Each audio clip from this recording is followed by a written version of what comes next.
All right, so this next one, this next video, and I'm breaking the videos up, guys, so that it's not seeming like an extremely long thing. So the point is to break these videos down so that you guys can see a quick way to do these problems.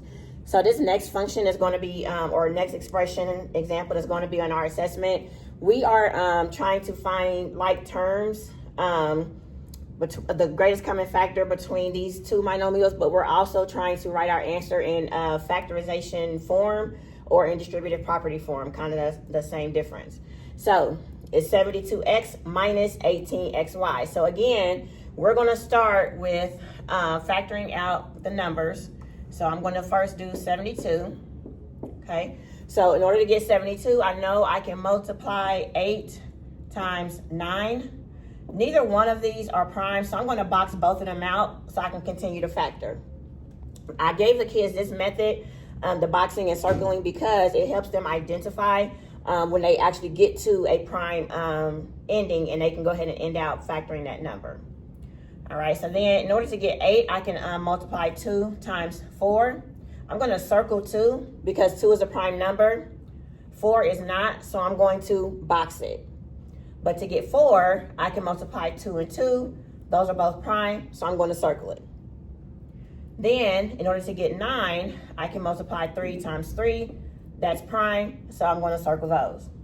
So, my prime factorization, written out in standard form for 72x, is going to be 2. So I'm writing down all of my prime numbers, all of the ones in circles, times 2, times 2, times 3, times 3, times x.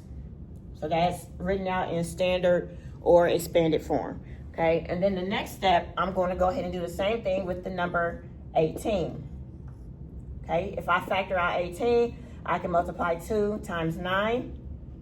2 is a prime number, so we're going to circle that, but then we're going to box 9 because it's not prime.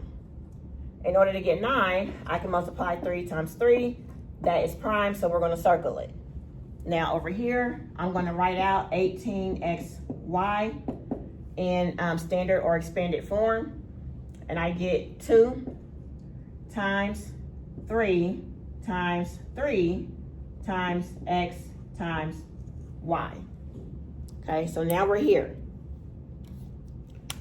Now I am going to look at these two lines and see what they have in common. So the first thing I see is that they have a set of 2's in common, okay? There's no other 2's down here, no other 2's here, so I'm going to skip that. Then I see they have a set of 3's in common. I'm going to circle that.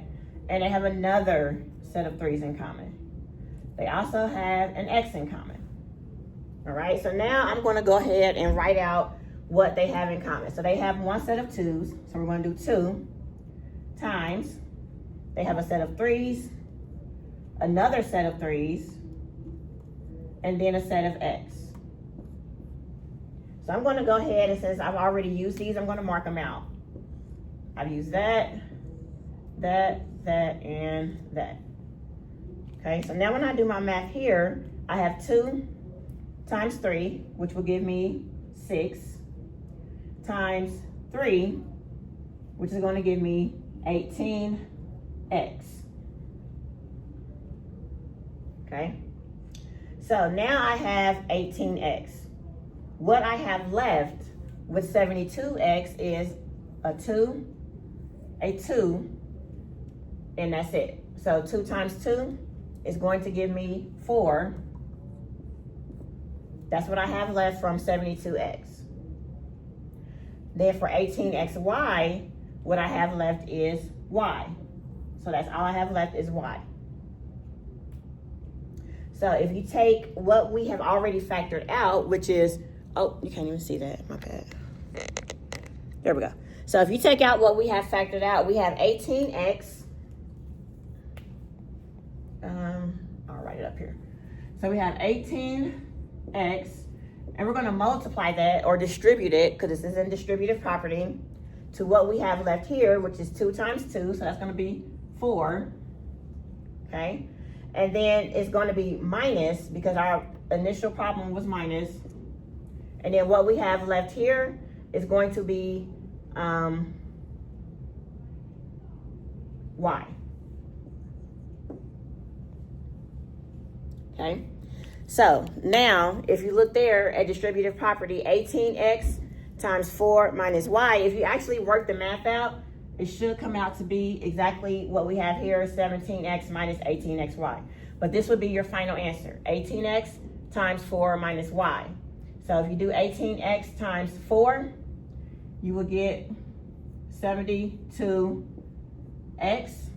And then if you do 18x times a negative y, you get minus 18xy. So that's how we check to make sure we have our answer correct.